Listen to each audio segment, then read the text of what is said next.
Chicago. This was the way Barack Obama had imagined these years would be. He started thinking about it long before the shock of President Trump's election, before the rout of his party that would be the coda to his 2 terms in office, even before he stood on the frigid grounds of the old State House in Springfield in February 2007, and declared he was running for president. A decade later found him here at the opening of a 2-day summit to launch his foundation and yet-to-be-built presidential library. When I asked myself after the presidency, how could I have an impact?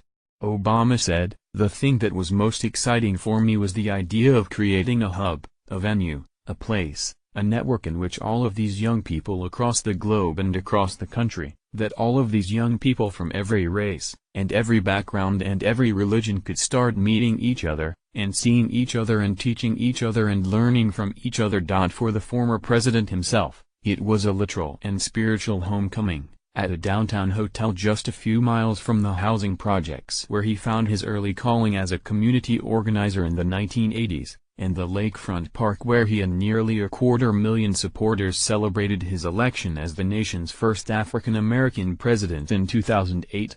Even after I left community organizing, the lessons that I had learned about people and about being rooted in communities and listening and sharing stories and creating power from the bottom up rather than the top down to bring about real change, those lessons never left me, Obama said. I carried those lessons with me even after I became President of the United States. The event had the earnestness of a TED Talk, the nostalgia of a family reunion, and a dollop of the celebrity allure that envelops all things Obama. Obama convened famous friends such as Britain's Prince Harry and Hamilton writer and star Lin-Manuel Miranda, along with more than 500 budding activists from 60 countries and 27 states. The schedule included speakers and wonky panel discussions on topics from community engagement to empowering women and girls, to social media responsibility.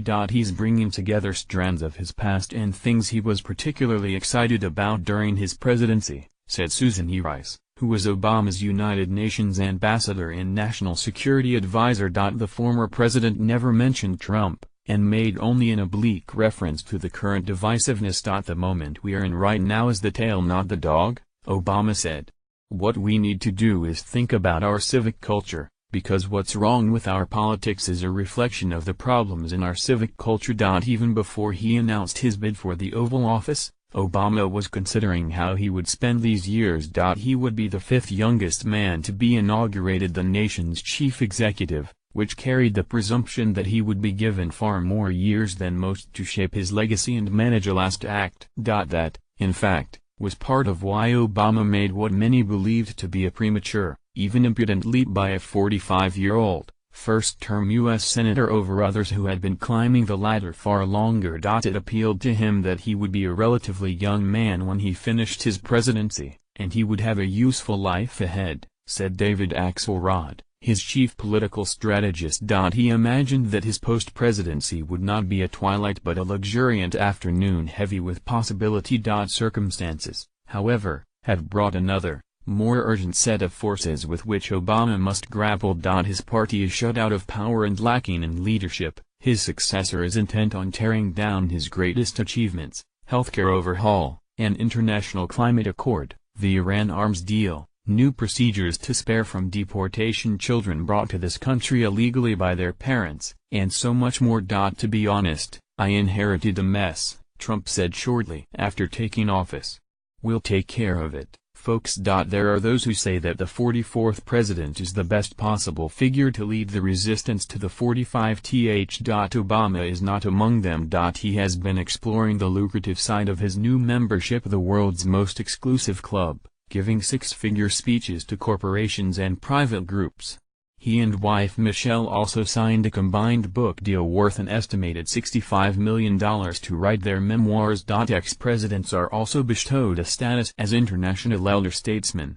Obama has traveled to Germany, Indonesia and Brazil and hosted foundation events to train civic leaders in those countries. Obama has been more cautious when it comes to partisan politics.